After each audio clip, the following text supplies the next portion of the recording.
will race play in the general election, and who Americans vote for on November 8th? Let's ask my next guest, joining us from St. Louis, radio host and author of The Big Black Lie, Kevin Jackson. He is also a Fox News contributor. How does Donald Trump win this debate in particular? It seems like a tough one for him to pick up and run with.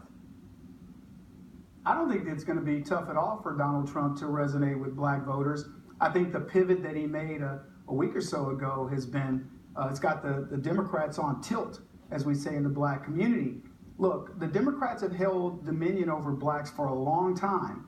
And despite their new protestations that everything's rosy in the black community, and they say that Donald Trump's talking down to blacks when he explains what's going on, Donald Trump is saying what millions of Americans witness day in and day out. When you look at criminality in the black community, when you look at just the idea that there is such a thing as the black community or black neighborhoods or black schools, you start to get an understanding of it. So the Democrats are very afraid of a businessman who has a track record, and he's going to resonate. So Ben Carson is very eloquent at making the point, when he goes out to communities and he makes the point that the Democrats have taken these votes for granted and that a lot of the handouts come down to really not even good intentions, but almost intentional subjugation, that it's keeping people under control.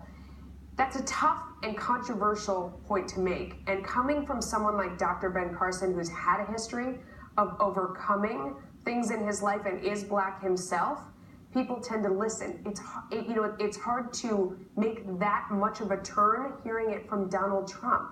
And how can he achieve that? Go ahead. I don't agree with that. I think that people recognize what's going on in the black community. They've seen decades of this.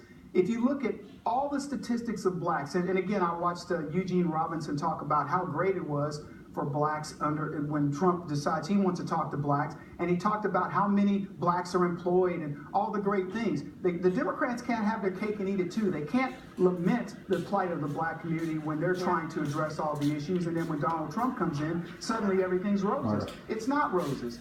Black unemployment is higher. Black businesses we lose more businesses. We've lost more homes under Obama. We have more people incarcerated, and on and on. All the problems that Donald Trump is highlighting are things that people recognize. So when he makes a big speech and he calls Hillary Clinton a bigot, and if you actually listen to the whole speech, what he was talking about was school choice and the fact that she's against school choice, and he was saying, why do rich kids and white kids get choice? And Hillary Clinton is against inner city black kids from having a choice on schools, which is a fantastic point and a really valid point. But all the media picked up on was the idea that he called her a bigot.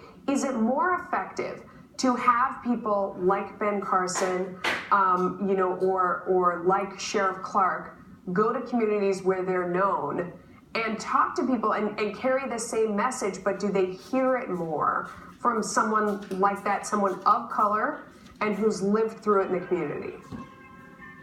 Well, the short answer would be sure, it's better to have people that because unfortunately blacks have been trained to respond to other blacks. But if you think that Sheriff Clark and Ben Carson are well received in the black community, they're no better received than Donald Trump is anyway. Sheriff Clark? But everybody, he's not, look, Sheriff Clark and people like myself, Larry Elder, Star Parker, the handful of black conservatives that you can name, it isn't like these people are trying to get us into the black community. The NAACP, the Congressional Black Caucus, all of these, the circus that is black leadership keeps our voices out of the black community.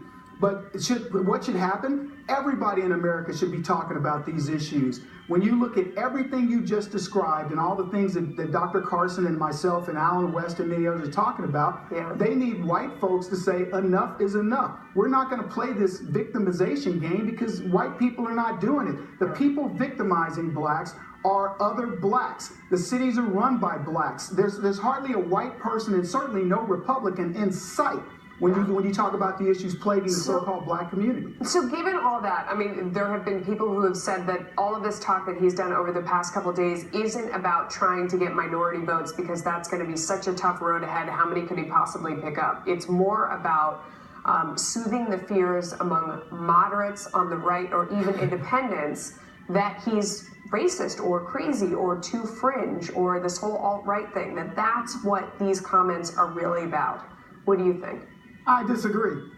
I disagree that what these comments are about. Trump can't go far enough in describing the bigotry of the left. What he described in school choice.